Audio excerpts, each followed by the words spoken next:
I'm Mildred Gallick, member of the Heritage Village Archives Committee, and here today to give you a brief history of Winship Barn, a turn-of-the-century rural architectural example of barns at that time. And it was part of the Winship family's property, some 160 acres that they owned that extended up to New Wheeler Road. And the barn was part of a dairy farm where, of course, it housed the cows, horses, and farm equipment. They also raised corn and hay. And in 1967, Paparazzo bought this property and then turned it, or converted it actually, into offices for his developer staff. And when he did this, of course it was an old barn, so what he did was he strengthened the exterior and added insulation, heating and cooling, and also a second floor where his staff was housed. However, in late 1967, as our history tells us, Condo 1 had been built and people were already moving in. So there was a keen interest by some of them for doing woodworking. Well, obviously there wasn't any place for them to do it, so Paparazzo decided that he would donate the Winship Barn for the use by the woodworking members.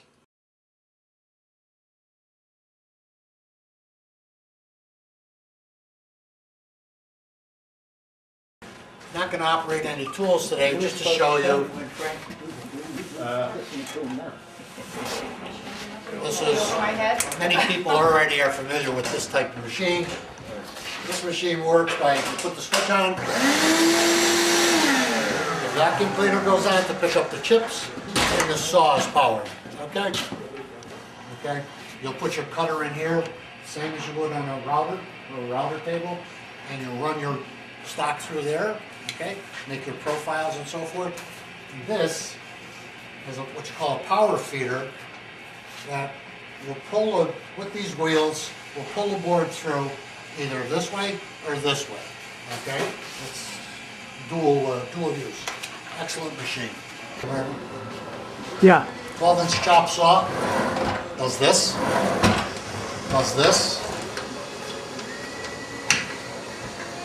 and it'll cut your angles, 45 or what have you, and it also tilts from side to side. So you have compound angles, okay? This machine is a 10-inch, that's a 12. This does the same thing that does, okay? They're both the same capacity pretty much. These are two different types of sanders. Disc sander, the belt sander, okay? This is an attachment for buffing and polishing different metals or whatever have you. Okay? You can go further, Marvin, if you want. This is our surface sander. Okay? You'll put a board in here that's about 18 inches wide or so, and you'll sand the surface, turn it around, sand the other surface. All right? That's what this machine does. Sands it on the bottom. Yeah. I'm sorry? It sands it on the bottom? On the top. Oh, on the top. Okay? This machine is a belt sander where you'll take your piece of stock and you'll sand this way and sometimes this way. Okay? It's a terrific machine, and it also has a spindle sander attachment right to it. Okay? That machine is a scroll saw. This is one of our bandsaws. This is a little for smaller work also, okay? We have two of these, right? This is our grinder that is used specifically for sharpening knives for the lathe, okay? That's the use. This is our lathe. It's a digital lathe. It's about 5 years old. Terrific machine. And all the tools and equipment are below here. Okay? There's some up here. Alright? Let's this is our tool crib / office space for the club. Okay?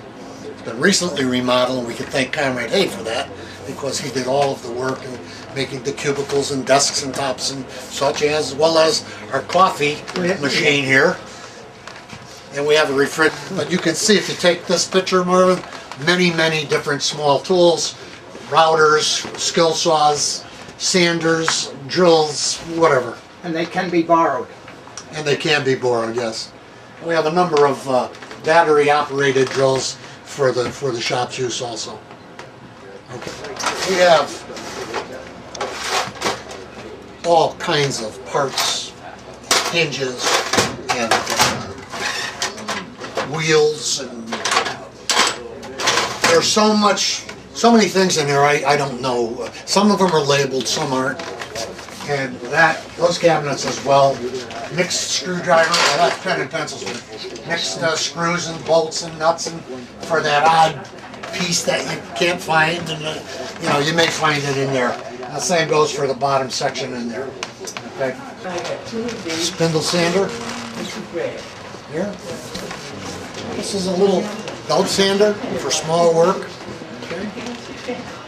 Puffer, a brush for metal work. A brush for removing rust from metal, and a grinder. Okay. And this old guy is a wet grinder that, you remember the guy who used to come around to your house and grind your knives? This is another bandsaw. Okay. This is, 1, 2, 3, 4, 5, 6, 7, 35 storage spaces, which we have about 120 spaces similar to this throughout the shop. These rent for maybe $5 or $8 a year. The bigger ones are a few more dollars. Okay, that's the people. If you bring your tools, you don't want to carry them back and forth. You'll put it in your storage box. Okay. Cold water fountain. Okay, this is our machine shop. Okay? I'm not a machine specialist. John Holt is, and John generally runs this small facility here. But we have another metal cutting bandsaw, compressors, screws, nails, bolts, drill press. Because it's for making flat and contours. And then beyond that we have 2 lathes, metal lathes, similar to the wood lathe, except it has a few more operations. And around the perimeter we got all kind of hand tools. 1,000 different tools and drills and bits and right. Everything you can imagine here for metalworking. Tool making type equipment. Tool making. Pretty accurate stuff, even though some of it is pretty old. If that'll reach. There is no spraying allowed. There's no sanding allowed in this room because of the dust. We have an exhaust fan there to remove the fumes. All right. If you start a project and it needs to be sanded, you'll carry it outside. You'll go on a bench and you'll sand it and blow it off. We have air hoses, compressed air. Bring it back in here and you'll do your work. These 2 lockers are for flammable paints, oil paints and such, lacquer thinner and that sort of thing. Yellow. Yeah, the yellow lockers. And those green lockers are for latex paints and non-flammables. Many people call it a chop saw. This is very noisy, so you won't hear any voices, Marvin, okay? But 45 degrees, 90 degrees. Okay? This back here, so you're kind of 45 or whatever degree, okay? Both ways, all right? Pretty versatile machine. For a typical straight cut, you place your stock in here, you make sure you're tight to the fence, When you start the machine up, you give the blade a chance to start to turn, so it can have time to cut the wood and throw the sawdust out of its way.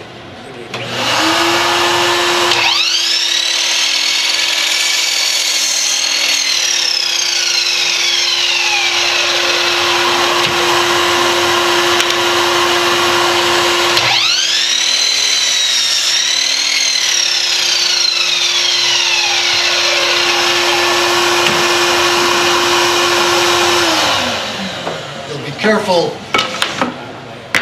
in that you need to give the machine time to cut the wood. If you don't do that, it could jam up, it could come back at you, it could throw the wood against the wall, it could hurt the machine, you know, that's happened, all right? So, tight, down, okay, slow, easy, that's how you operate this machine. Okay. This is a belt sander.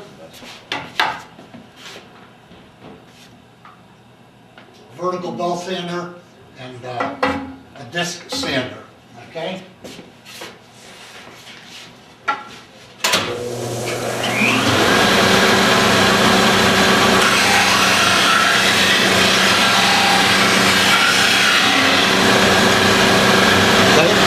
Works both. You'll turn it with knives, similar to cutting knives like this, okay? There's many different types of knives in there. There are knives in here, there are chucks in here, where you can do a, if you want to do a bowl, it fastens onto the chuck and you'll carve out the inside, you'll carve out the outside, okay? But it needs to, you need to have some lessons for this guy. Where do you put the tool? Is that thing there? Where do you put the, That tool that you just took out of the that drawer? tool?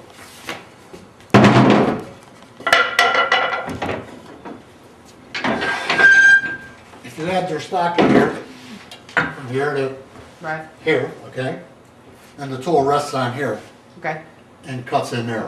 So you hand control it, pretty You much. hand control it, and if you're, depending on if it's hardwood, softwood, some are easy, some are more difficult.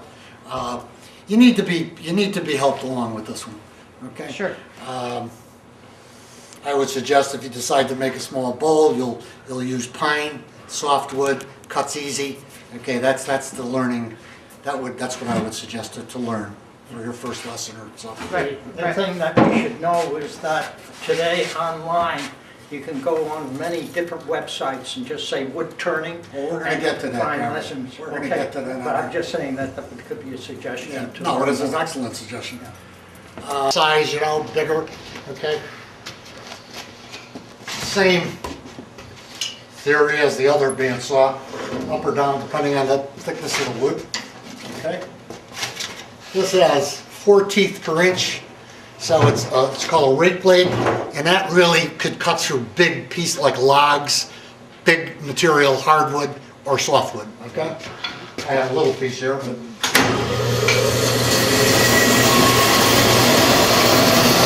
very powerful. Router table in the back that we can look at again. And this will take a 1/2 inch shaft or a 1/4 inch shaft. So the cutters that we have in the tool crib will all fit in here, okay? There's a way to, before you use this, you should ask somebody, you know, how to operate it, only for them to explain to you how to tighten this up and so forth, and where the jig is under there to help tighten it, okay?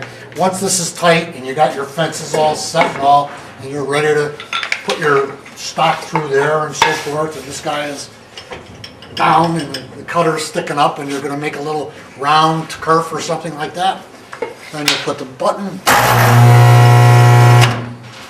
This is our surface planer. We're going to plane the top of this piece of stock, right? This is 3/4 of an inch right now. Here's the measurement gauge, okay? So you set this wherever you want it to be, and in this case, we'll set it for 5/8, because it's a narrow piece. If this were about 4 or 5 inches, you'd take only a 1/16 off at a time, okay?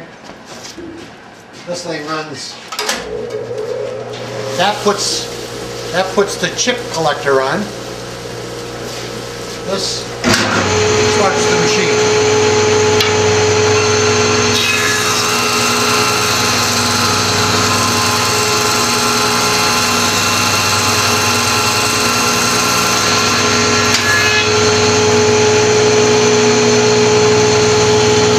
This is the joiner. Okay, this is our joiner.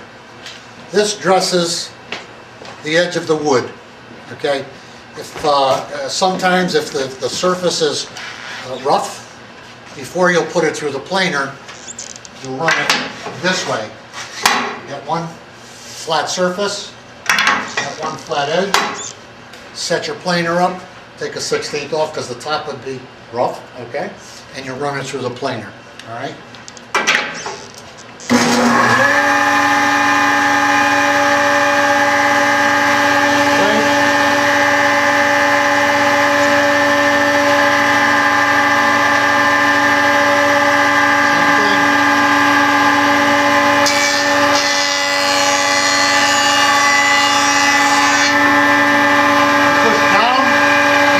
Okay, this is a smaller spindle sander. Actually, there are many different sizes that you could put on here, different radiuses, okay, different circles. What this does,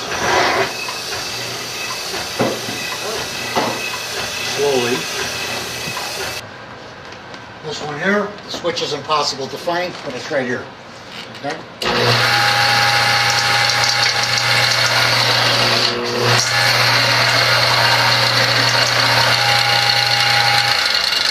This is for small work, all right?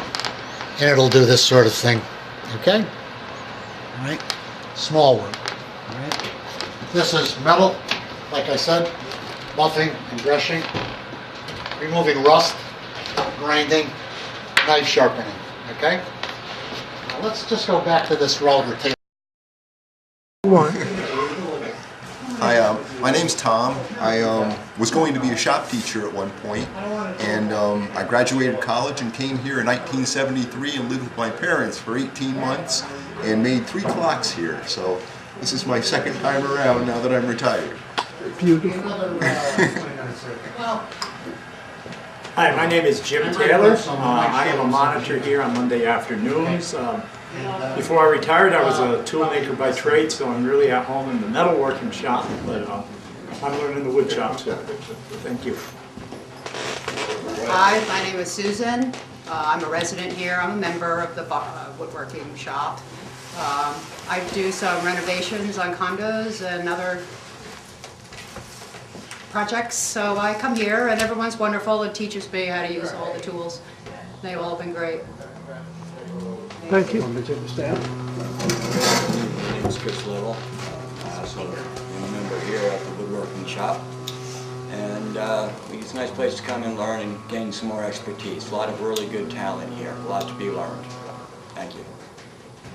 Hi, Clem Natali. I'm a complete novice. I met Frank Mazzalupa, president over here. There's some little projects I'd like to get going on. I'm looking forward to getting to work on this. Thank you. My name is Tony Squitieri. I've been living in Heritage Village for 11 years. I've been a member here for 11 years. I'm also a monitor. And I am a cabinet maker. It's great to be here. Very good. I'm Doug Dallin. It's my second year in woodworking. And I wouldn't be doing any woodworking if it wasn't for all the monitors, Tony and Frank and everybody helps me out and is teaching me how to do these things, so it's a lot of fun. Okay. Because I want to tell the story that I came here 15 years ago, really enthused because finally I'd be able to get to work with wood, and when I saw all these tools, this helped me decide to move to the village. Moved in, 2 weeks later, I visited the workshop. An elderly gentleman took care of me. I said, I'm interested in taking lessons. He said, we don't give lessons. Well, I'd like to work with wood, make some bookcases. Do you know the machines? No, I don't know the machines. Well, I'm sorry, you can't use them. Well, how do I learn? You can't. I'm sorry. Goodbye. So, I never became a member of the woodworking shop. It was too late to sell my house. I had just bought it. So, I moved on to other things. But I have always regretted not having guys like you come around and help me.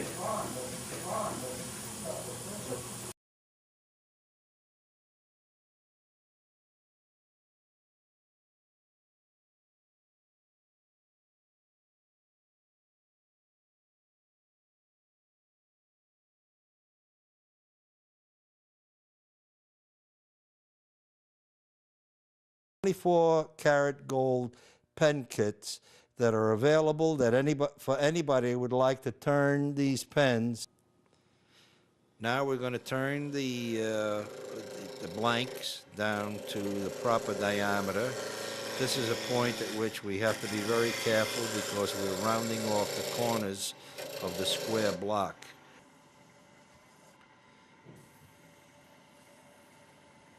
Notice that we tried to bring the diameter of the wood even with the bushings at either end of the blanks. We're going to slip this ferrule on here and put the top portion of the pen in, and now that pen is completed. That completes the assembly of the pen.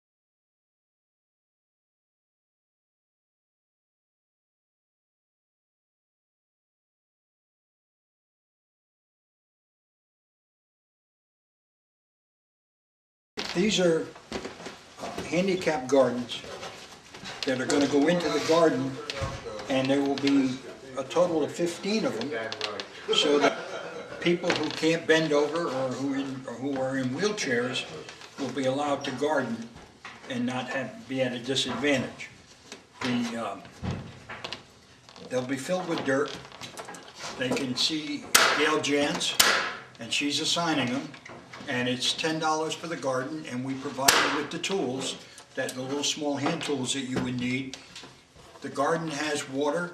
All you have to do is provide the seed and the manpower, and you can have yourself a nice little salad garden, or if you want to grow these. Now, these are going to be moved once we get them finished. The village will come down with a truck and move them down to the gardens. We already have 6 in place down there now. These 9 will increase it to 15. And then after that, we'll have to see if there's more need, then we'll build more gardens.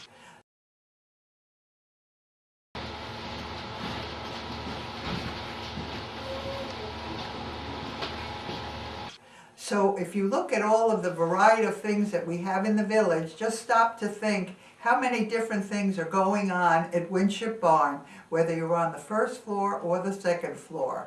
Today, they have approximately 120 members, and the number of machines and equipment they have has probably, I don't know, maybe 10 times the amount of the original 5 that Paparazzo installed, but it could be considered really comparable to a commercial enterprise, and the variety of things that the woodworking people make are just absolutely incredible.